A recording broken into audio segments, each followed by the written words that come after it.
In 2020, a high-yield savings account paid 0.5% interest. In 2024, the same account paid 4.5 to 5%. That difference, 4 percentage points on an average balance, changed the math on what savings actually does for you.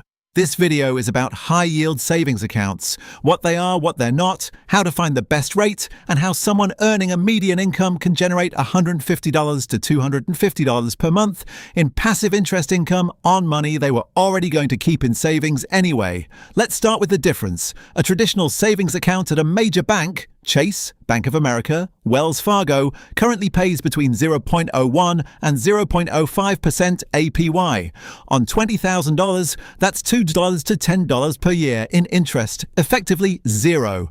A high-yield savings account at an online bank, Marcus by Goldman Sachs, Ally, SoFi, or Discover, currently pays between 4.3 and 5.1% APY, depending on rate environment. On $20,000, that's $860 to $1,020 per year, about $72 to $85 per month for doing nothing except moving money to a different account. That's the arbitrage. The money is just as accessible, just as FDIC insured, and just as liquid. The only difference is where it's sitting. The math for different balances. $5,000 in a high-yield savings account at 4.5%. $225 per year, $18.75 per month. $10,000, $450 per year, $37.50 per month. $20,000, $900 per year, $75 per month. $30,000, $350 per year, $112.50 per month. $50,000, $2,250 per year, $187.50 per month. To reach $200 per month in interest income, you need roughly $53,000 in a high-yield savings account at 4.5%.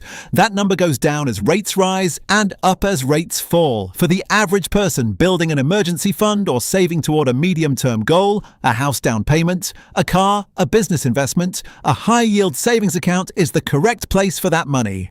Not a CD, not the stock market, not a traditional savings account. A high-yield savings account gives you liquidity, insurance, and a real return.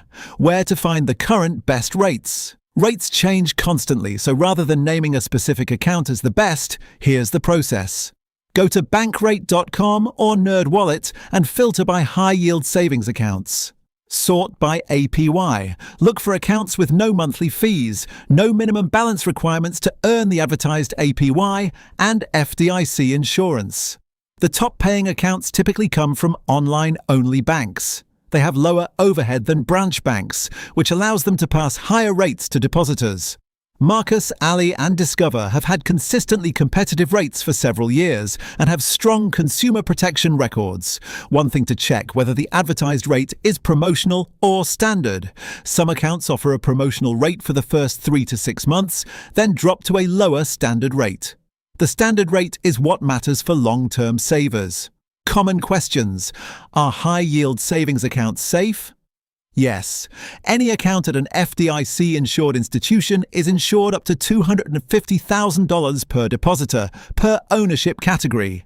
For most people, this covers their full balance.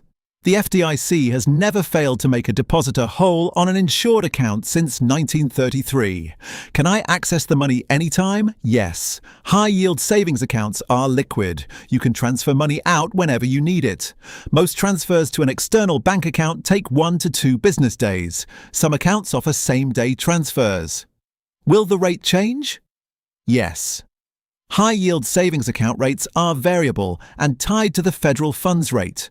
When the Federal Reserve raises rates, high-yield savings rates tend to rise. When the Fed cuts rates, they tend to fall. That's why comparing multiple accounts annually matters. The leader today may not be the leader next year. Is there a minimum deposit? It varies. Many of the best accounts have no minimum. You can open with $1. Others require $100 to $500. Check before you apply. Who this is for and who it isn't. High-yield savings accounts are ideal for your emergency fund, 3 to 6 months of expenses, money you're saving toward a goal within the next 1 to 5 years, and cash you want accessible while still earning real interest. High-yield savings accounts are not a substitute for investing. At 4.5%, they beat inflation in the current environment, but over a 20-30-year horizon, a broadly diversified stock index fund historically returns 7 to 10% per year. Long-term wealth building requires investment, not just savings. The rule of thumb: keep 3 to 6 months of expenses in a high-yield savings account as your emergency fund. Keep any money you'll need within 5 years in a high-yield savings account or equivalent liquid, low-risk vehicle. Invest everything beyond that in a tax-advantaged account. This week's action: if your emergency fund or short-term savings are sitting in a traditional bank account earning 0.01%, moving them to a high-yield savings account is the lowest effort financial improvement you can make. It takes about 15 minutes to apply, a few days for the account to open, and then nothing changes about how you use the money, except that it earns real interest. Look up the current top rates, pick an account that meets your criteria, set up an automatic transfer. You've done it. If you want to know how to structure your emergency fund, how many months of expenses, which specific accounts, and what emergency actually means, that full breakdown is the next video on this channel. And if you're ready to go beyond savings and start building long-term wealth with index funds, the 3-Fund Portfolio Guide is linked here.